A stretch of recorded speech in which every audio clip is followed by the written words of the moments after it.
মনে রাখিস, তোর মতো অপদার্থ দিয়ে হবে না। ফজরের নামাজ যে পড়ে না, রব্বে কাবার কসম, আল্লাহ রসুল তাকে বলছে সে মুনাফিক। আর মুনাফিক দিয়ে ঈমানের বিজয় হয় না। তোমার মতো অপদার্থ দিয়ে হবে না। দুইটা স্লোগান মারো না, আল্লাহর জন্য জান দেওয়া এক কথা না, জীবন দেওয়া বড় কঠিন।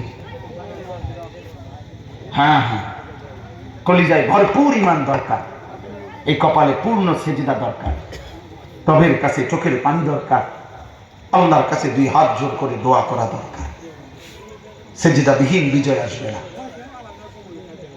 চোখের পানি বিহীন বিজয় আসবে না,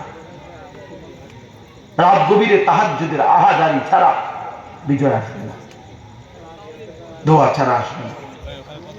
আপনি শুনেন আমার কাছে, রাসূলুল্লাহ সাল্লাল্লাহু আলাইহি ওয়াসাল্লাম বদরের যুদ্ধের দিন সব উলামায়ে কেরামকে জিজ্ঞেস করে দেখেন, বুখারীর রিওয়ায়াত, বদরের যুদ্ধের দিন 313 জন সাহাবীকে যুদ্ধের ময়দানে নবীজি যখন দাঁড় করাইছেন কাফেরদের মোকাবেলা, কাফেররা 1000 যুদ্ধের সাজে সজ্জিত, প্রত্যেকের কাছে ঘোড়া, অস্ত্র, তীর, বর্ষা, বল্লম, তলোয়ার, ঢাল সব পর্যাপ্ত। আর মুসলমানদের কাছে ইতিহাসের গ্রন্থে নির্ভরযোগ্য আছে, মুসলমানদের কাছে আপনার ঘোড়া ছিল 2টা, আর তরবারি ছিল 7 থেকে 8টা তরবারি, এই আর কিছু না, আর কারো কাছে কিছু না। এইরকম দুর্বল অবস্থায় 313 জন সাহাবীকে নবীজি দাঁড় করাইয়া একটা কথা বলছে যে, সাহাবীরা আমি বলার আগে যুদ্ধ শুরু করবা না, আমি আসতেছি। এই কথা বলে নবীজি একটু পিছনে গেছেন, পিছনে গিয়ে সেজদা দিছেন, সেজদা দিয়ে অঝরে চোখের পানি ছাড়ছেন আর আল্লাহর কাছে দোয়া করছেন। আল্লাহকে বলছেন, মাওলা আমার মক্কার 13 বছরে এই দিন রাত আপনার দ্বীনের দাওয়াত দিয়ে আমি যে কয়টা মানুষ কালেমাওয়ালা বানাইছি, আমার গত 13.5 বছরের এই পুঁজিয়ে 313 জন আমার লোকেই করে, আমি আমার সবটুকু পুঁজি আমার যা আছে আমি তা দাঁড় করাইলাম। আমি আল্লাহ আপনার কসম করে বলি, নবীজি আল্লাহকে কসম দিয়ে বলছে, মাওলা আপনার জাতের কসম, মাওলা আল্লাহুম্মা ইন তুহলিক হাযিহিল ইসাবা লান তু'বাদা ফিল আরদ। আয় মাওলা, আজকে যদি আমার এই ছোট্ট কাফেলা ধ্বংস হয়ে যায় তো মনে রাখেন এই জমিনে আর আপনার ইবাদত হবে না। আপনারে ডাকবে কে? আপনার গোলামি করবে কে? এইভাবে যখন অঝরে আল্লাহ নবী কাঁদতেছেন, সেজদায় পড়ে আর দোয়া করতেছিলেন, কসম কসম আল্লাহ, এর তখনই জিবরাইল আসছে। আয়েশা বলছে, ফাস্তাজাবা লাহুম রাব্বুহুম, হে রাসূল আল্লাহ তাআলা আপনার দোয়া কবুল করে নিয়েছেন। আর আল্লাহ বলেছেন, আন্নী মুমিদ্দুকুম বিআলফিন মিনাল মালাইকাতি মুরদিফিন, বন্ধু আমার এক্ষুনি আমি 1000 ফেরেশতা যুদ্ধের সাজে সজ্জিত করে আপনার সাহায্যে পাঠাচ্ছি। সুবহানাল্লাহ। এবং এরপরেই মুসলমানের বিজয়। সুবহানাল্লাহ। দোস্ত আমার, চোখের পানি দিতে হবে, সেজদা দিতে হবে, সেজদা সেজদা দিতে হবে।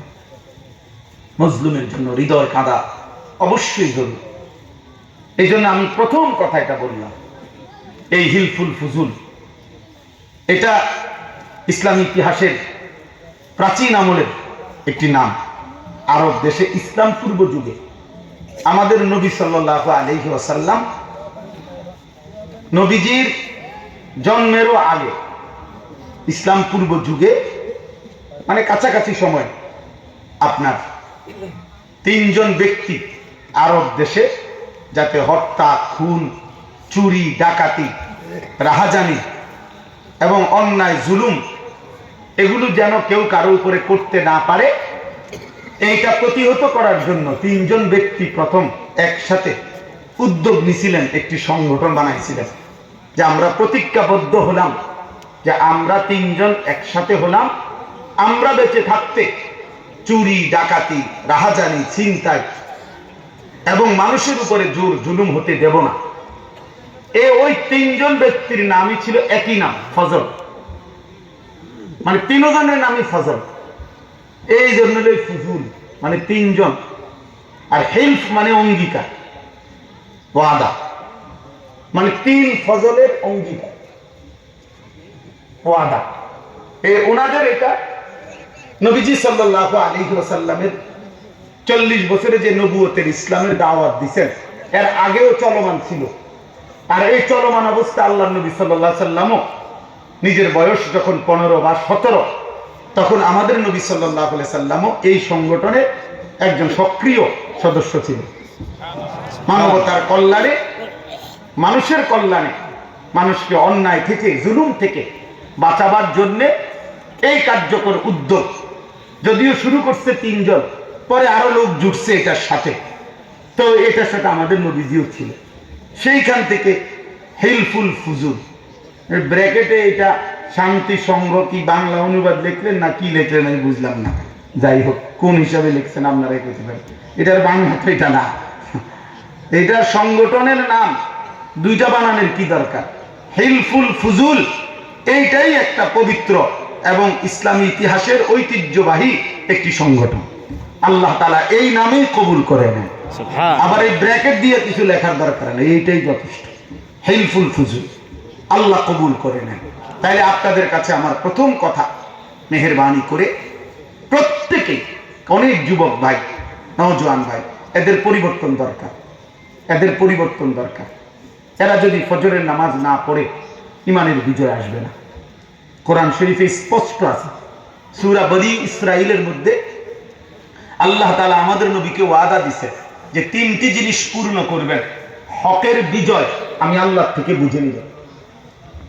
আল্লাহ নবীজিকে বলছে, 1 আকিমিস সালাতা লিদুলুকিশ শামসি ইলা গাসাকিল লাইলি ওয়া কুরআনাল ফজর। ফজর সহ 5 ওয়াক্ত নামাজ। আল্লাহ এভাবে বলছে, ফজর সহ 5 ওয়াক্ত নামাজ। কি কইছি কোন? ফজর সহ 5 ওয়াক্ত নামাজ। শুধু 5 ওয়াক্ত নামাজ কইলে হইতো না, এই যেমনি কইছি এমনি কর। ফজর সহ 5 ওয়াক্ত নামাজ। এই হলো 1। 2 অমিনাল লাইলি ফাতাহাজ্জাদ বিহি নাফিলাতাল লাক। রাত্র গভীরে তাহাজ্জুদের নামাজ, অন্ধকার গভীরে আমি আল্লাহর জন্য সেজদা দেন, তাহাজ্জুদ পড়বেন। 3 ওয়াকুর রব্বি আদখিলনি মুদখালা সিদকিন। এই যে দোয়া, মানে দোয়া করবেন। সংক্ষেপে বললাম আর কি। 1 নাম্বার হলো ফজর সহ 5 ওয়াক্ত নামাজ পড়ুন। 2 রাত্রি গভীরে তাহাজ্জুদ নামাজ আদায় করুন। 3 বেশি থেকে বেশি আমি আল্লাহর কাছে দোয়া করুন। নবীজিকে আল্লাহ এরপরে বলছে এই 3 আয়াত 78, 79, 80 সূরা বনী ইসরাঈল 15 নম্বর পারা 17 নম্বর সূরা।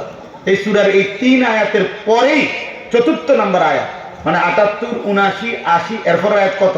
81। এই 81 নম্বর আয়াতেই আল্লাহ বলছে ওয়াকুল জাআল হাক্কু ওয়া যাহাকাল বাতিল।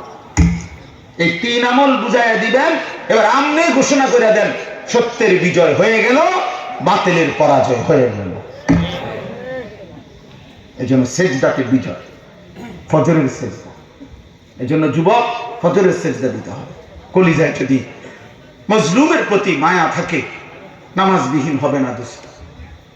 গাজা ফিলিস্তিনের মজলুম মুসলমানের জন্য যদি কলিজায় ব্যথা লাগে, মায়ের জন্য, বোনের জন্য রবকে সেজদা দাও, আল্লাহকে সেজদা দাও, চোখের পানি ফেলো।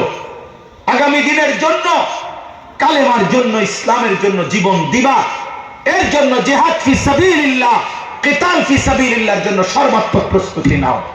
তুমি সেজদা দিলে ইনশাআল্লাহ কলিজায় তোমার আল্লাহ হিম্মত দিবে। তুমি চোখের পানি ফেললে রব্বে কারীম তোমার কলিজায় সাহস দিবে।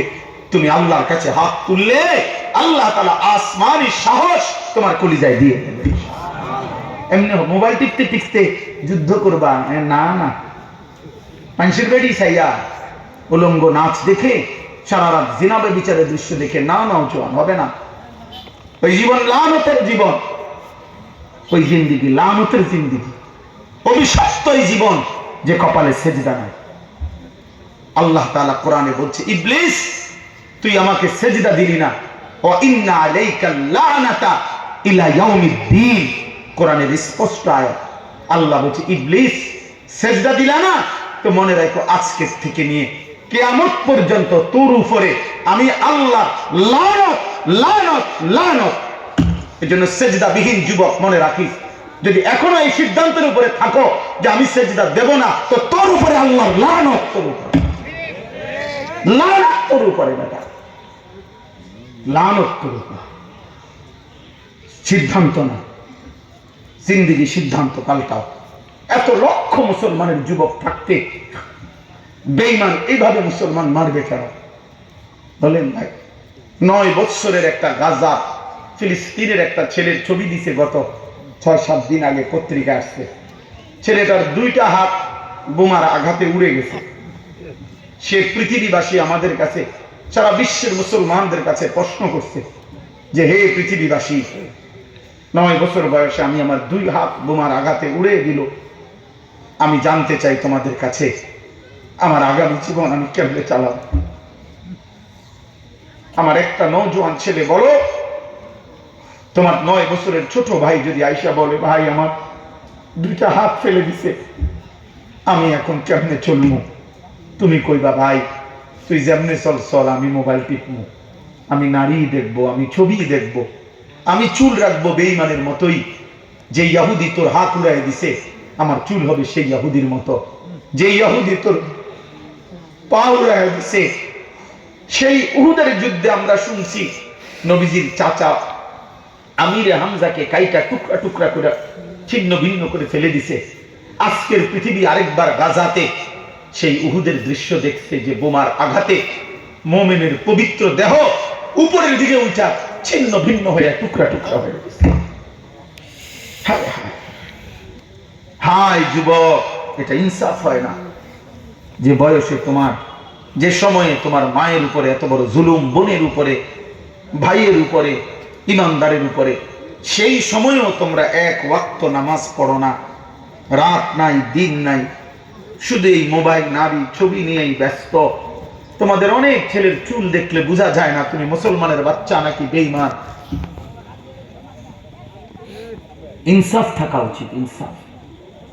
6 বছরের একটা বাচ্চা মেয়ে গাজার, আমি নিজে ওই বাচ্চার সাক্ষাৎকার শুনছি। এই ছোট্ট মেয়েটা হসপিটালে সাক্ষাৎকার দিয়ে বলতেছে, আমি খেলতেছিলাম, হঠাৎ করে বোমার আঘাতে আমি বেহুশ হয়ে গেছি।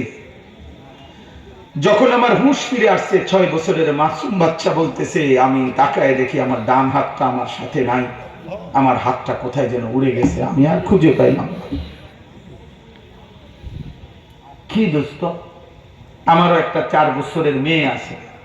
আমার সেই 4 বছরের মেয়েটা সারাদিন কত কিছু হারায় ফেলে। কখনো বলে জুতা পায় না, কখনো খেলনা পায় না, কখনো গেঞ্জি পায় না। তাহলে এক ছোট বাচ্চা তো এটা বলতে পারে যে মা আমি আমার জুতা পাচ্ছি না, খেলনা পাচ্ছি না খুঁজে।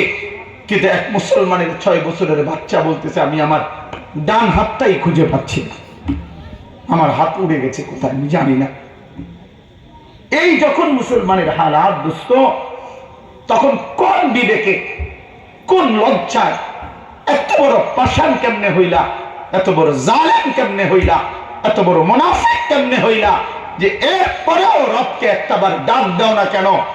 আল্লাহকে সেজদা না দিলে, ইমানের হক আদায় না করিলে কসম খোদার বিজয় আসবে না। ওয়াদাল্লাহুল্লাযীনা আমানু মিনকুম ওয়া আমিলুস সালিহাত লা ইস্তাখলিফান্নাহুম ফিল আরদ। কোরআন শরীফে আল্লাহর ওয়াদা, সূরা নূরের 55 নম্বর আয়াত। আল্লাহ বলেন আমি ওয়াদা দিলাম, ওয়াদাল্লাহু, আল্লাহ ওয়াদা দিয়েছেন, আল্লাযীনা আমানু মিনকুম, তোমাদের মধ্য থেকে যারা পূর্ণ ঈমানদার হবে, ওয়া আমিলুস সালিহাত, সমস্ত নেক আমল পূর্ণ আদায় করবে, আমি ওয়াদা দিচ্ছি লা ইস্তাখলিফান্নাহুম ফিল আরদ, আমি জমিনের বাদশাহী তোমাদের হাতে তুলে দেব। সুবহানাল্লাহ। এমনি হবে না দোস্ত, চাদরে ওই বুড়া মিয়া গপ মারে, কি শুরু হইলো দেশটার মধ্যে।